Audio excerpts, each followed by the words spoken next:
बदलते भारत की शान।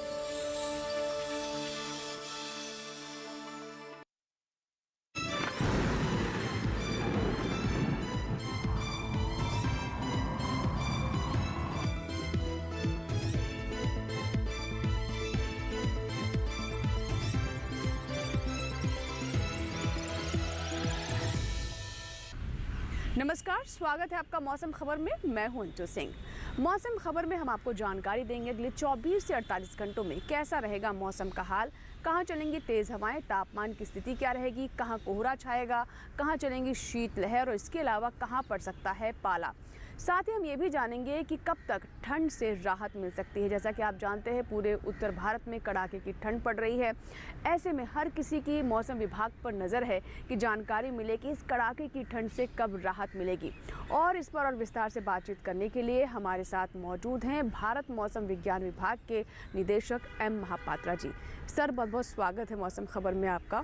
और इस वक्त जो भी उत्तर भारत के वासी हैं सभी का सवाल यही है जो मेरा सवाल है कि इस ठंड से कब राहत मिलेगी। स्कूलों की छुट्टियां हो गई, स्कूलों के समय बदल दिए गए, ट्रेनें लेट चल रही हैं, फ़्लाइट्स कैंसिल हो रही हैं। ये जो माहौल है, जो कोहरा है और जो ठंडक है, कब तक इसमें राहत मिलने की उम्मीद है? तो जनवरी महीना जो होता है ये हमारे देश में स्पेशली जो उत्तर भारत होते हैं इसके लिए कोल्डेस्ट मंथ होता है।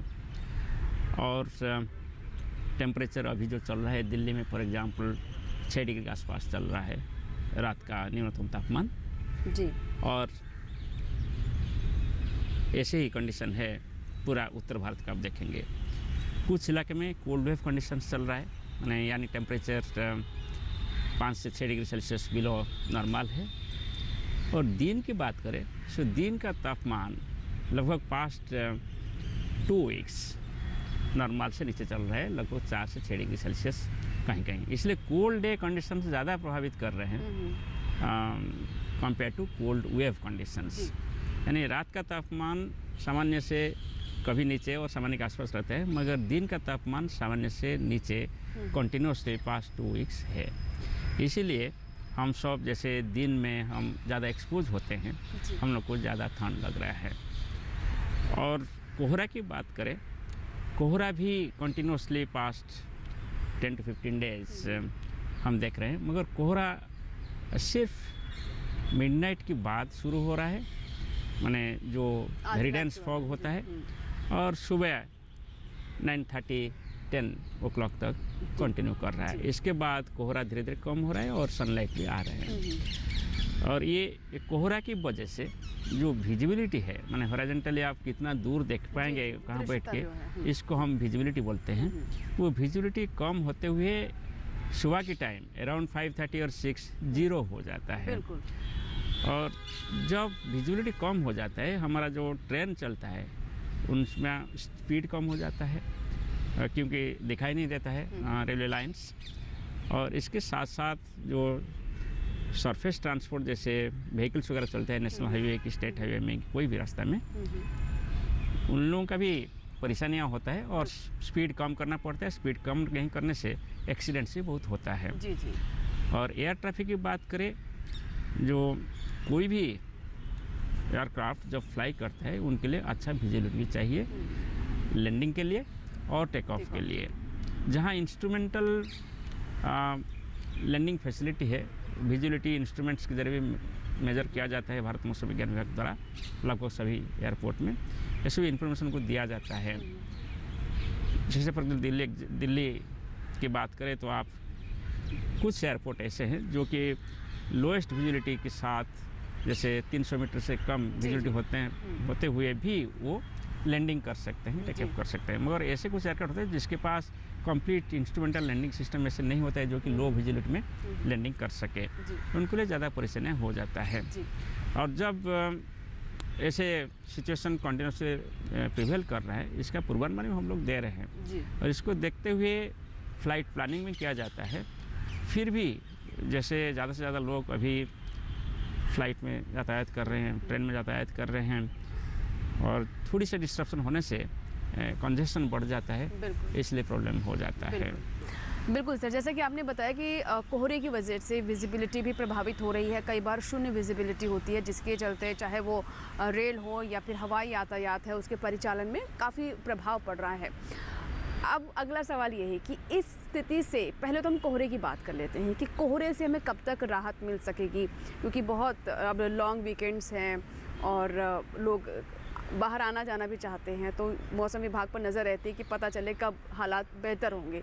ट्रेनें भी कैंसिल हो रही हैं, हवाई यातायात भी हम देख रहे हैं प्रभावित हो रहे हैं। तो कोहरे पर हम पहले बात करते हैं कि कोहरे वाली स्थिति कब तक छटेगी। कोहरे जैसे मैं बोल रहा था कि कंटिन्यू कर रहे हैं पास्ट 10 to 15 डेज। वो यूजुअली पंजाब, हरियाणा, चंडीगढ़, दिल्ली होते हुए उत्तर प्रदेश, बिहार और कभी कभी तो ये बांग्लादेश तक चला जाता है और इसमें सभी को परेशानियाँ होता है। ना सिर्फ traffic, air traffic, railway traffic और रोड ट्रैफिक को, मगर जिसका कुछ हेल्थ प्रॉब्लम होता है, जैसे रेस्पिरेशन रिलेटेड कुछ जिसका प्रॉब्लम होता है, उनको भी प्रॉब्लम हो जाता है, क्योंकि लोअर लेवल मॉइस्चर बढ़ जाता है और इसके साथ साथ पोल्यूटेंट्स जो है ना वो ट्रैप होकर रह जाते हैं लोअर लेवल पे। तो इसलिए हेल्थ रिलेटेड इश्यूज भी आ जाते हैं। ये सभी को देखते हुए हम इम्पैक्ट बेस्ड फोरकास्ट करते हैं कोहरे का। पहले तो हम 5 दिन पहले आइडेंटिफाई कर देते हैं कौन से एरिया में कोहरा होने वाला है, स्पेशली मेट्रोलॉजिकल सब डिविजन्स हो गया। फिर धीरे धीरे डिस्ट्रिक्ट लेवल पे कौन सा डिस्ट्रिक्ट में से होने वाला है और कैसे विजिबिलिटी रहेगा और एक्शन क्या क्या लेना चाहिए, उससे भी जानकारी देते हैं। जो डे ऑफ ऑकरेंस कोहरा हो जाते हैं तब तो हम कंटिन्यूसली हर 3 घंटे इसका नामकास्ट भी करते हैं, लोगों को बताते हैं क्या हो सकता है और क्या एक्शन लेना चाहिए। ये हो गया जनरल पब्लिक के लिए। मगर स्पेसिफिकली रेलवेज़ के लिए हम भी फोरकास्ट जारी करते हैं। इंडियन रेलवेज़ का सभी डिविजन्स को हमारा फोरकास्ट जारी होता है। सिमिलरली एयरपोर्ट के लिए ईच एंड एवरी एयरपोर्ट को हम फोरकास्ट देते हैं, ईच एंड एवरी एयरक्राफ्ट को फोरकास्ट देते हैं, एयरक्राफ्ट ऑपरेटर्स को फोरकास्ट देते हैं। और ये फोरकास्ट डिफरेंट तरीके में जाता है। स्पेशली कोई इंटरनेशनल फ्लाइट जब आ रहे हैं उनको हम 30 घंटे का फोरकास्ट देते हैं। तो कोई नेशनल फ्लाइट है तो उसको 9 आवर्स का फोरकास्ट जाता है। हर 6 घंटे में एक बार 5:30 बजे से शुरू करके राउंड द क्लॉक हम 30 घंटे का फोरकास्ट जारी करते हैं। कोडेड मैसेज होता है, वो सभी को दिया जाता है इंटरनेशनल सिविल एविएशन के जरिए, एयरपोर्ट अथॉरिटी इंडिया का सब कम्युनिकेशन चैनल के माध्यम पे और हमारा चैनल के माध्यम पे सभी को, सभी एयरलाइंस को, सभी एयर ऑपरेटर्स को दिया जाता है। और इसके बाद 9 आवर फोरकास्ट अल्टरनेट 3 आवर्स में उनको भी 9 आवरली टर्मिनल एरोड्रोम फोरकास्ट दिए जाते हैं फॉर ईच एरोड्रोम। फिर जो एरोड्रोम में बहुत सारे एक्टिविटी होता है, इसके लिए भी हम फोरकास्ट देते हैं।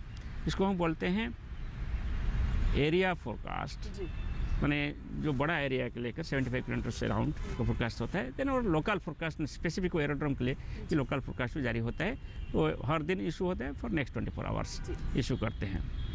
और हर आधा घंटे में हम फोरकास्ट देते हैं, इसको हम बोलते हैं ट्रेंड फोरकास्ट। अगले 2 घंटे में क्या होने वाला है, इसमें विजिबिलिटी बढ़ेगा, कम होगा कि सेम रहेगा, ये सभी का पूर्वानुमान दिया जाता है। इसको लेकर हर 2 घंटे के अंदर कोई फ्लाइट आ रहे हैं कि जा रहे हैं, इसका प्लानिंग होता है और एक डाइवर्सन करना पड़ेगा कि आसान से पहुंच पाएंगे, ये सब जानकारी मिलता है। इसके साथ साथ दिल्ली एयरपोर्ट और जितना नॉर्थ इंडिया एयरपोर्ट है, इसके लिए हम एक स्पेशल फोरकास्ट हर दिन शाम को इशू करते हैं, हर 6 घंटे लेमन लैंग्वेज में, पब्लिक लैंग्वेज में सभी को दिया जाता है कि कैसे ये फॉग से हम बचाए करें और हमारा जो ऑपरेशन है एयरक्राफ्ट ऑपरेशन, इसको अच्छा से मैनेज कर। बिल्कुल सर, ये तो बात हुई कि किस तरीके से फोरकास्ट किया जा रहा है कोहरे को लेकर। लेकिन अगर हम ठंड की बात करें, हम सभी ठंड से काफ़ी परेशान हैं, खासतौर पर उत्तर भारत के जो क्षेत्र हैं वहाँ की हम बात करें, पाले जैसी स्थिति है। सर, तापमान का नीचे जाना और ठंड को महसूस करना, हम ये देखते हैं कि ये भी अलग अलग थोड़े से डायनेमिक्स हैं। तो ये ठंडक कब से कम होगी? तापमान की बात नहीं करते, ठंडक कब से कम होगी? पहले मैं कोहरा के बारे में और एक बता दूं, ये जो अभी वेरी डेंस फॉग कंडीशन चल रहा है एंटायर इंडो-गैंजेटिक प्लेन्स में, इसमें थोड़ा सुधार आएगा। 2 दिन तक ऐसे वेरी डेंस फॉग रहेगा, इसके बाद फॉग का डेंसिटी कम होगा और विजिबिलिटी भी धीरे धीरे इम्प्रूव करने का है। सो नेक्स्ट 2 डेज के लिए हम रेड कलर वार्निंग दिए हैं पंजाब हरियाणा के लिए, और रिमेनिंग इंडो-गैंजेटिक प्लेन्स के लिए हम ऑरेंज कलर वार्निंग दिए हैं। 2 दिन बाद हम हमारा वार्निंग को रिड्यूस कर रहे हैं धीरे धीरे। ठंड की बात करें, जैसे आपने बताया कि ये जो ठंड ज़्यादा लग रहा है, इसका मतलब यही है कि जो डे टेम्परेचर है वो सामान्य से 4 से 6 डिग्री नीचे है। इसके लिए हमको ठंड ज़्यादा महसूस हो रहा है। वो कोल्ड डे कंडीशन में प्रिवेल कर रहा है। रात में ठंड होता है कि विंटर सीजन है। इसके साथ साथ दिन में भी आपका सनशाइन ठीक से न आए और टेम्परेचर नॉर्मल से काफ़ी कम रहे तो हमको ठंड महसूस होता है। जैसे ठंड जो अभी चल रहा है ये भी अगले 3 दिन तक रहेगा। 4 से 6 डिग्री सेल्सियस टेम्परेचर दिन में जो बिलो नॉर्मल है ऐसे रहेगा और कहीं कहीं जो कोल्ड डे कंडीशन रात का है वो भी रहेगा। सोमवार से धीरे धीरे टेम्परेचर बढ़ने का संभावना है। टेम्पोरली फिर इंक्रीज होगा। फिर इसके बाद क्योंकि जनवरी महीना है जब आपका कोल्डेस्ट पीरियड महसूस किया जाता है, इसलिए ये अंत नहीं है। इसके बाद फिर स्पेल आएगा और अभी जो स्पेल चल रहा है वो 3 दिन बाद इसमें सुधार आने का हम अनुमान किए हैं। अगला सवाल मेरा कोहरे से लेकर है कि आने वाले दिनों में कौन कौन से वो क्षेत्र हैं जहां पर कोहरा और डेंस हो सकता है? क्या ये पंजाब, हरियाणा और उत्तर प्रदेश के ही क्षेत्र रहेंगे या फिर अन्य क्षेत्रों में भी ऐसी स्थिति बन सकती है? नहीं, अगले 2 दिन के लिए entire north Indian plain, Punjab, Haryana, Chandigarh, Delhi, Uttar Pradesh, adjoining areas of Madhya Pradesh, north Chhattisgarh, north Odisha, Jharkhand, Bihar और even some parts of Assam, इसमें घने कोहरा रहने का संभावना है अगले 2 दिन के लिए। इसके बाद धीरे धीरे कोहरा थोड़ा कम होने का संभावना है और पंजाब, हरियाणा में कोहरा तो रहेगा ही, मगर उत्तर प्रदेश वगैरह में थोड़ी से कम होगा, मगर वहाँ भी कोहरा जारी रहेगा, मगर जो इंटेंसिटी के हिसाब से जब आप देख रहे हैं इसमें थोड़ी कम होगा 2 दिन के बाद। कोहरे के बारे में बात की, जैसे कि आप बता रहे हैं कि आने वाले 3-4 दिनों में कोहरे से थोड़ी राहत हमें मिलेगी। अब हम बारिश की बात करते हैं। सर, हम ये भी देखते आए हैं कि जनवरी महीने का जो अंतिम सप्ताह होता है आमतौर पर उसमें बारिश होती है 26 जनवरी के आसपास। इस बार की स्थिति क्या रहने वाली है?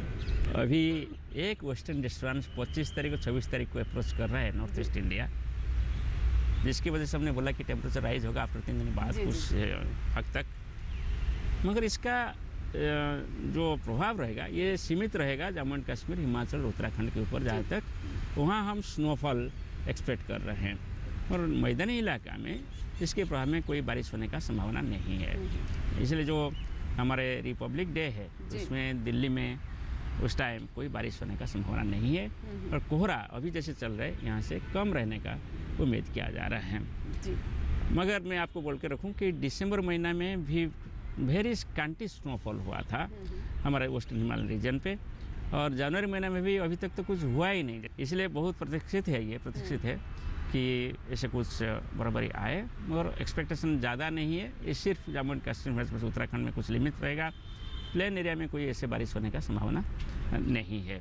आप ये जो कारण पूछ सकते किसी लिए ऐसे हुआ, इसके कारण यही रहा कि दिसंबर और जनवरी महीने में ऐसे कोई वेस्टर्न डिस्टर्बेंस आया नहीं जिसकी वजह से हमारे पास बारिश हो। ये जो एरिया है इसमें यूजुअली बारिश होता है जब कोई वेस्टर्न डिस्टर्बेंस इसको प्रभावित करता है। सिर्फ 2 वेस्टर्न डिस्टर्बेंस आया। एक डिस्टर्बेंस आपको पता है 8 और 9 तारीख जनवरी में आया, जिसमें सेंट्रल इंडिया और adjoining plains of north India में थोड़ी बारिश हुआ, जैसे कि गुजरात, राजस्थान, उत्तर प्रदेश, मध्य प्रदेश में और नॉर्थ महाराष्ट्र में हल्का की बारिश रिकॉर्ड किया गया। इससे पहले दिसंबर में एक अच्छा वेस्टर्न डिस्टर्बेंस आया था जिसमें प्लेन्स में भी अच्छा बारिश दिया था, मगर हिल एरिया में कुछ बारिश दिया ही नहीं।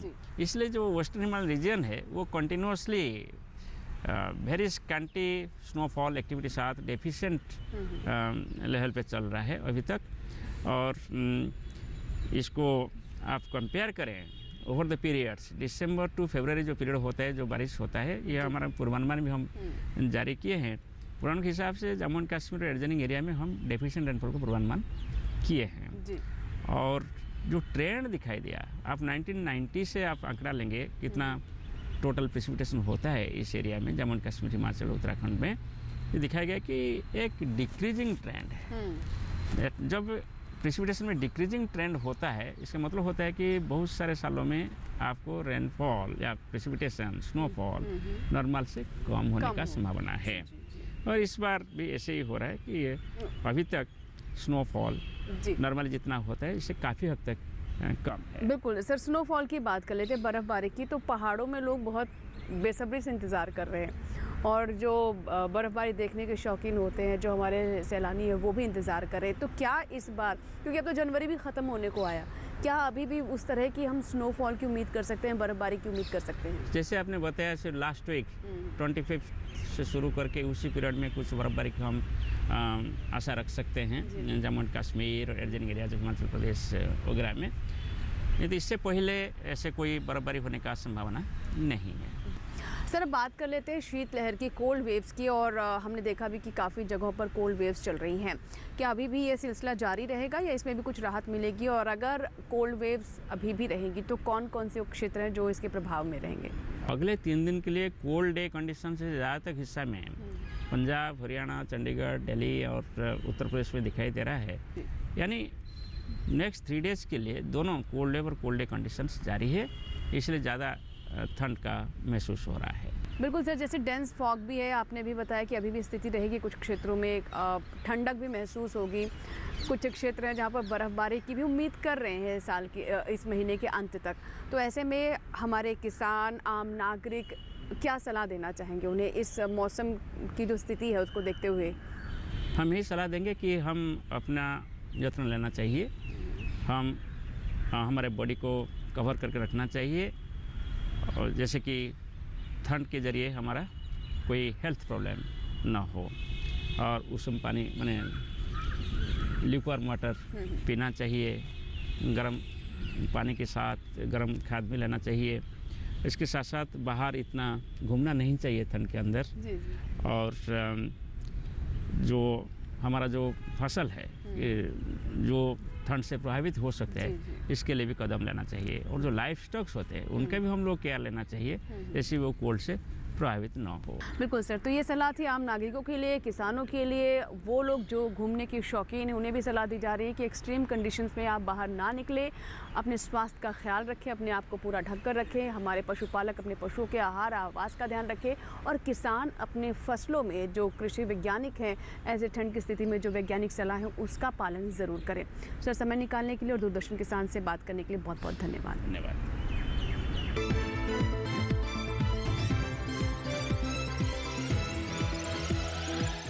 मौसम खबर में आइए बात करते हैं खेती किसानी की। खेती किसानी में हम आपको बताते हैं कि कैसे हमारे किसान मौसम को ध्यान में रखते हुए अलग अलग क्षेत्रों में जो उगाई जाने वाली फसलें हैं, ऐसे में वैज्ञानिक सलाह से कैसे अच्छी फसल प्राप्त कर सकते हैं। अच्छी फसल प्राप्त करने के लिए बुआई से लेकर कटाई तक हर एक चरण में आपको विशेष ध्यान देने की आवश्यकता है। आइए जानते हैं आज क्या है विशेष खेती किसानी में। मौसम को ध्यान में रखते हुए उत्तर प्रदेश के किसान रबी प्याज की रुपाई कर ले। अभी का समय उत्तर प्रदेश में ऑयस्टर मशरूम के लिए बेहद उपयुक्त है। किसान भाई मशरूम उत्पादन कर अच्छा मुनाफा हासिल कर सकते हैं। उत्तर प्रदेश में ग्रीष्मकालीन टमाटर की फसल की रुपाई की जा सकती है। साथ ही गोभी वर्गीय सब्जियों में अभी के समय हल्की सिंचाई कर सकते हैं। खेतों में लगे टमाटर और मिर्च की फसल की देखभाल करें। किसी भी प्रकार के रोग दिखाई देने पर उचित दवाओं का छिड़काव करें। साथ ही चने की फसल सुरक्षा के लिए खेत में पर्याप्त नमी बनाए रखें। यहाँ के किसान 30 से 35 दिन पहले बोए आलू की फसल में मिट्टी चढ़ाने का काम करें। इस कार्य को 15 दिन पर दोहराएं ताकि फसल अच्छी प्राप्त हो सके। बात करें राजस्थान की, तो यहाँ के किसान समय पर बोई गई गेहूं की फसल में पहली सिंचाई के 25 से 30 दिन बाद दूसरी सिंचाई करें। साथ ही यहाँ के किसान सरसों की फसल को पाले और ठंड से बचाने के लिए सरसों की फसल में बार बार हल्की सिंचाई करें। राजस्थान के किसान चने की फसल में 50 से 55 दिन बाद सिंचाई करें। साथ ही पहली सिंचाई के बाद निराई गुड़ाई कर लेनी चाहिए। वहीं जौ के समय पर बोई गई फसल में दूसरी सिंचाई पहली सिंचाई के 25 से 30 दिन बाद करना बेहद लाभदायक है। इसके अलावा राजस्थान के किसान गन्ने की परिपक्व फसल की कटाई कर ले। साथ ही प्राप्त उपज को सुरक्षित स्थान पर भंडारित करें।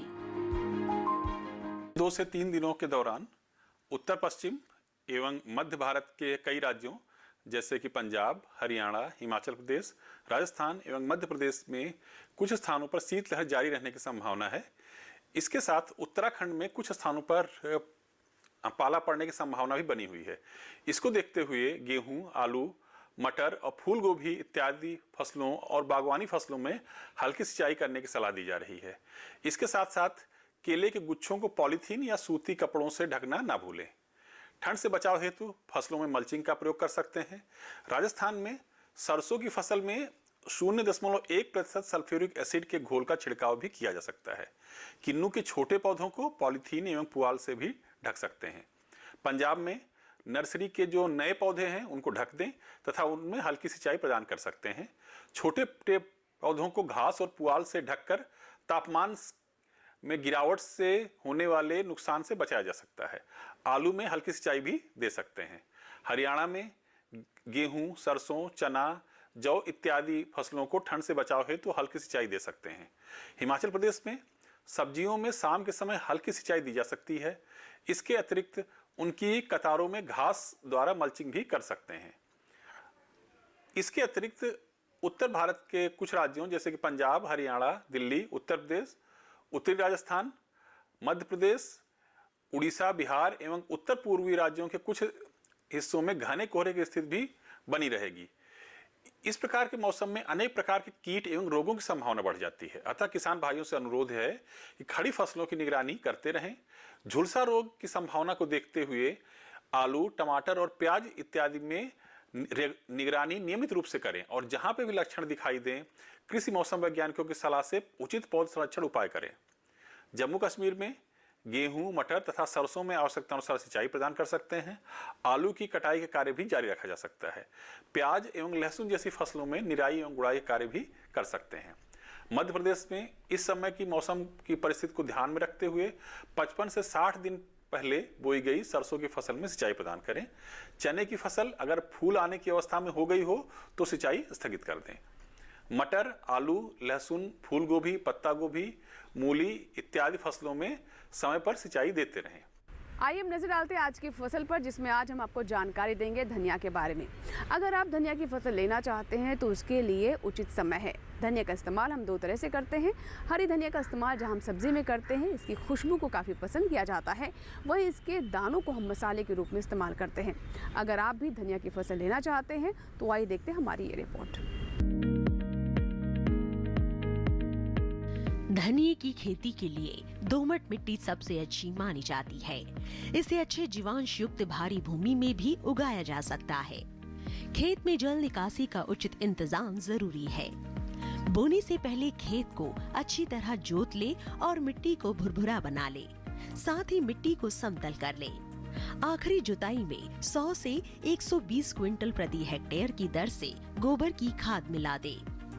बीज की मात्रा बुआई और सिंचाई की दशा पर निर्भर करती है। सिंचित दशा में 12 से 15 किलो बीज प्रति हेक्टेयर डालें, जबकि असिंचित दशा में इतनी ही जमीन के लिए 25 से 30 किलो बीज की जरूरत होगी। बोने से पहले बीज को उपचारित जरूर कर लें। साथ ही बुआई से पहले बीज को 12 घंटे पानी में भिगो कर रखें। कतार से कतार की दूरी 20 से 30 सेंटीमीटर जबकि गहराई 2 से 2.5 सेंटीमीटर रखें। पूरी फसल में 4-5 सिंचाई की जरूरत होती है। पहली सिंचाई बुआई के 30 से 35 दिन बाद, दूसरी 60 से 70 दिन बाद, तीसरी 80 से 90 दिनों के बाद और चौथी 100 से 105 दिन बाद करें। पहली सिंचाई के बाद निराई गुड़ाई करके खरपतवार निकाल दें। 1 माह बाद फिर से निराई गुड़ाई करें। खरपतवार की रोकथाम के लिए विशेषज्ञों की सलाह पर उचित दवाओं का छिड़काव करें। धनिये में उकठा रोग चूर्णिल आसिता रोग हो सकता है। इसे ग्रामीण भाषा में दहिया भी कहा जाता है। रोकथाम के लिए रोग अवरोधी प्रजातियां बोकर भी बीमारियों से बचा जा सकता है। फसल चक्र अपनाना भी बेहतर रहता है, लेकिन किसान इस बात का ध्यान रखे कि फसल में किसी भी तरह की दवा का छिड़काव करने से पहले कृषि विशेषज्ञों की सलाह जरूर ले। पूरी फसल होने पर पत्तियों की तुड़ाई सावधानी से करें। ध्यान रहे तोड़ते समय पत्तियां बर्बाद ना होने पाए। 1 हेक्टेयर जमीन से 125 से 140 क्विंटल तक हरी पत्तियां ली जा सकती है। तो ये था हमारा आज का मौसम खबर। चलते चलते जानकारी दे दें आपको कि हमारे कार्यक्रम आप हमारे YouTube चैनल पर भी देख सकते हैं। इसके लिए टेलीविजन स्क्रीन पर दिखाए जा रहे इस QR कोड को स्कैन करें और मौसम खबर देखें हमारे YouTube चैनल पर भी। इसी के साथ ही मौसम खबर में फिलहाल इतना ही। उम्मीद करते हैं मौसम खबर से हमारे किसानों को मदद हो रही होगी। मौसम का ताज़ा हाल और कृषि सलाह लेकर फिर होंगे हाजिर। आप बने रहे दूरदर्शन किसान के साथ। नमस्कार।